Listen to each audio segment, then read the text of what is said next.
মুরব্বী আপনার ঘরে এখানে ডেকানোর কারণ হইলো আপনার ঘরে কিছু কথা কওয়া হইলো। আপনারা কথাগুলো হই না গ্রামের যে বাকি মুরব্বীগুলো আছে তাদের কাছে ছড়াই দিবেন। কথাটা হইলো কি জানেন স্যার, এখন থেকে বয়স্ক ভাতা পাবেন অর্ধেক। কি কোন চেয়ারম্যান সাহেব অর্ধেক দিবেন কিনলে? ঠিকই তো কইছি, আপনাকে আমি সরকারি ভাতা পাওয়াই দেবো, এইটা তো আমি নিতেই পারি। আর আপনাকে যদি কোনো সমস্যা থাকে, আপনারা যদি না নেন, কোনো সমস্যা নাই, এই অঞ্চলে অনেক লোকজন আছে, আমি তা করে দেবো। আচ্ছা ঠিক আছে চেয়ারম্যান সাহেব, আর কি করার, আমিও রক্ত সুইসা যদি আপনার ফ্যাট বাড়ে তো ঠিক আছে। হইবে আপনি মেয়ে বেশি কথা কন। এই কথা যদি গ্রামের বাইরে ছড়াইছেন আপনাকে কিন্তু জিন্দিগি হারাম করে দিব। কাউরে বলতাম না, আল্লাহ সব দেখতেছে।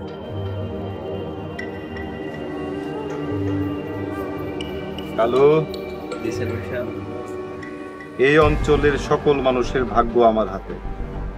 এই এলাকা আগে শাসন করতো আমার পূর্বপুরুষ, এখন শাসন করতেছে আমি। আমার হুকুম ছাড়া এই অঞ্চলের একটা পাতাও নড়ব না। চেয়ারম্যান সাহেব আপনি আসলেই অরিজিনাল একটা হারামজাদা। কি জাদা? হ্যাঁ শাহজাদা, শাহজাদা। কালু, জি চেয়ারম্যান সাহেব। টাকাই হইতেছে গিয়া সব কিছুর ক্ষমতার উৎস। ইংলিশ বুঝোস?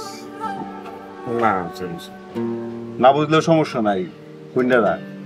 ইংলিশে একটা প্রবাদ আছে, মানি ইজ পাওয়ার। আচ্ছা বাদ দে, তুই এগুলো বুঝবি না। এই ধান্দা বান্দা যা আছে সব ঠিক করে রাখছো? জি চেয়ারম্যান সাহেব। যেখানে যে ধান্দা আছে দ্রুত লাগিয়ে পড়, যা।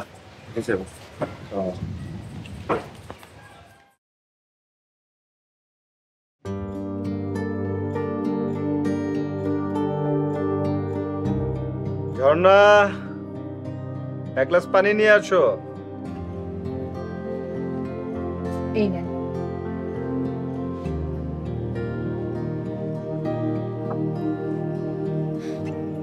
পলাশপুর থেকে কিছু লোকজন আইছিল সাহায্য নেয়ার লেগা। হাটখোলা বাজারে মসজিদের কাজ ধরবো। আমার তো খায়া কাম নাই, আলতু ফালতু জায়গায় টাকা নষ্ট করুন। আলতু ফালতু জায়গায় না, আপনি মসজিদের কাজে টাকা দান করবেন। জীবনে যত পাপ অপকর্ম করছেন, একটা মসজিদ করে দেওয়ার উছিলায় যেন আল্লাহ আপনার হেদায়েত দান করে, নয়তো আপনার মরার পরে কোনো নিস্তার নাই, মনে রাখেন। এই মরার পরে কি হইব আমরা তো কেউ কিছু জানি না। মরার চিন্তা না কইরা কেমনে বাইচে থাকবে এই চিন্তা কর। আমরা মুসলমান, আমাকে সবার আগে মরার চিন্তাই করতে হয়। তুমি তো দেখি আমাকে মসজিদের ইমাম সাহেবের মতো কথা কইতাছো। হনো, আমি এসব কিছু বুঝি না, জানিও না। আমি বুঝি টাকা। আমার কাছে টাকা থাকলে এই পৃথিবীর সকল মানুষ আমার দিকে মাথা নত করে থাকবো। তার মানে কি মসজিদের কাজ করার লেগে আপনি কোনো টাকা পয়সা দিবেন না? না, আমি কোনো টাকা পয়সা দিব না। ঠিক আছে, আপনি দিতে হইব না, আমি দিব। তুমি দিবা না? আমি তোমারে কোনো টাকা পয়সা দিব না মসজিদে দান খরচ করে লাগিয়া। আপনি দিতে হইব না, আপনি ভুলে যান না আমি খানদান বংশের মাইয়া। আমার যত টাকা পয়সা আছে আমি মসজিদ করার লেগে দিয়ে দিব। তোমার টাকা পয়সা তুমি যেখানে ইচ্ছে খরচ করো, যেখানে ইচ্ছে দাও। আমার টাকা পয়সা তুমি কোনো জায়গায় দান খরচ করতে পারবে না। আচ্ছা ঠিক আছে।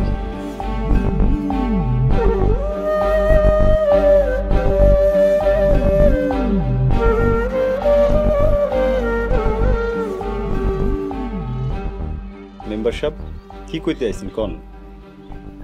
চেয়ারম্যান সাহেব, ফুটবল খেলালে যে মারামারি হয়েছে, ওই মারামারি তোমার পোলার পা ভাঙা গেছে। আমি ওই গগনপুর সব মাতবর নামে মামলা করবো। আস্তে আস্তে মেম্বার সাহেব, এত জলদি কেস করা যাইব না। আগে গগনপুরের মানুষের শিক্ষা দিতে হইব। অত বড় সাহস আপনার পোলার গায়ে হাত দিছে।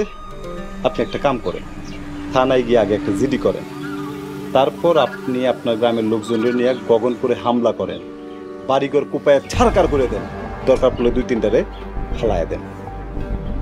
তারপর গিয়ে আপনি উল্টা মামলা করেন। যেহেতু জিডিটা করা আছে, মামলাটা আরো শক্ত হইব।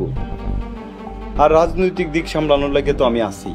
চেয়ারম্যান সাহেব, আপনি ভালো একটা পরামর্শ দিয়েছেন, এই জন্য আপনার কাছে আইছি। আচ্ছা ওইটাই করেন। আর আমার ব্যাংকের অ্যাকাউন্ট নাম্বারটা মনে আছে তো? হ্যাঁ, সেটা আমার কাছে আছে। কত দেওয়া লাগবে সেটা করেন, গ্রামের একটা সম্মান আছে। আপনাকে গ্রামের যে মান সম্মান, কমসে কম 5 লাখ টাকা তো দেওয়াই লাগে। আচ্ছা চেয়ারম্যান সাহেব, কালকের মধ্যে টাকা পেয়ে যাবেন। আপনি শুধু একটু সুনজর রেখেন। আসি, আসসালামু আলাইকুম।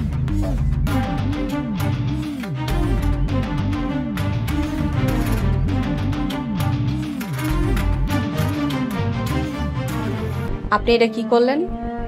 2 গ্রামের ভিতরে মারামারি বাঁধায় দিলেন। আপনার লেগে কতগুলা মানুষ মরবো তার কোনো হিসাব আছে? আমার নির্বাচনের সময় এই পেয়ারপুর আর গগনপুরে সবচেয়ে ভোট আমি কম পাইছি। এখন 2 গ্রামের মধ্যে মারামারি লাগছে, আমি একটু উস্কায়া দিলাম। এরা কি করব? মারামারি করব, কাটাকাটি করব, শেষে আমার কাছে বিচার নিয়ে আইব। আমি 2 দলের সুন্দর করে মিলাই দিব।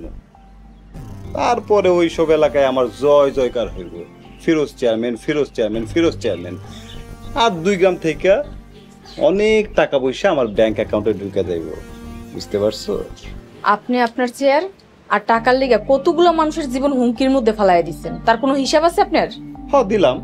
আমার চেয়ার টিকায় রাখার লাগিয়া আমার যা যা করার লাগে আমি তাই করবো। কে মরলো কে বাঁচলো এটা আমার দেখার বিষয় না। আমার দরকার টাকা, আমার কাছে টাকা এলেই হলো।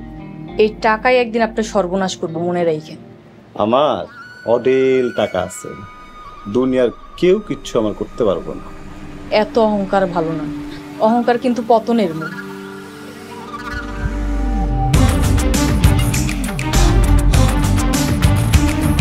আমার টাকা আছে, আমার অহংকার থাকবে না, তোর কার থাকবে?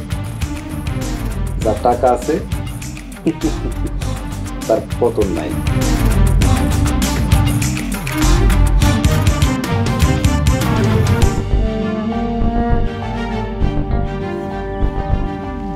আরে কাকা, কেমন আছে? ভালো আছি। কই যাইতেছেন?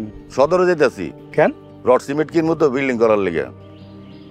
বিল্ডিং করবেন, রড সিমেন্ট কিনবেন, কয়তলা তুলবেন? 3 তলা। ভালো তো, ঠিক আছে যান। আসি, আসসালামু আলাইকুম। কালু, চেয়ারম্যান সাহেব আবার কি শয়তানি চিন্তা করতেছেন? হালিম চাচা বাড়িতে 3 তলা বিল্ডিং করতেছে, কিছু বুঝলি? হ্যাঁ 2 পোলা তো বিদেশ থাকে, আর মেলা টাকা। এর পিছে কুত্তা লাগাই দে। হ্যাঁ তো আমগো কোনো ক্ষতি করে নাই। ক্ষতি করে নাই না? আরে এই অঞ্চলের মানুষের যদি টাকা পয়সা হয়ে যায় তাইলে আমার ব্যাগ টানবো কাটা, আর আমার হুকুমের আগে পিছে কাটা দৌড়াইবো, আমার মাই সেগুনাই ধরবো। চেয়ারম্যান সাহেব আপনি তো মেলা শয়তানি চিন্তা করে ফেলাইছেন, আপনি আসলে খাঁটি শয়তান। তুই আমার কি সুনাম করলি না দুর্নাম করলি? সুনাম সুনাম চেয়ারম্যান সাহেব। আমার পূর্বপুরুষ যা করে গেছে আমি তাই করতেছি। ক্ষমতার চেয়ার ধরে রাখা এত সহজ না। তোরে আমি যেটা কইছি সেইটা কর। এই হালিম চাচারে এমন মামলার মধ্যে ফাঁসাইবি হ্যাঁ যেন হ্যার ভিটা বাড়ি যা আছে সব বেচে দিতে বাধ্য হয়। আচ্ছা আমি এটা ব্যবস্থা করতেছি। আরেকটা কথা, এই অঞ্চলের যেই মানুষেরই দেখবি টাকা পয়সা হয়ে গেছে হ্যার পিছনে তুই কুত্তা লাগাই দিবি। চেয়ারম্যান সাহেব আপনি কিন্তু আসলে একটা হারামজাদা। কি জাদা? জাদা জাদা শাহজাদা। তুই ঠিকই কইছস, আমি সত্যিই একটা হারামজাদা। আর এই হারামজাদা না হইলে আমি চেয়ার ধরে রাখতে পারতাম না, আর চেয়ার ধরে রাখতে না পারলে আমার কাছে এত টাকা পয়সা হইতো না। বুঝতে পারছস? চেয়ারম্যান সাহেব দেন না। তোরা তো আমি সবসময় টাকা পয়সা দিই। টাকা না আপনার পা দুখানে।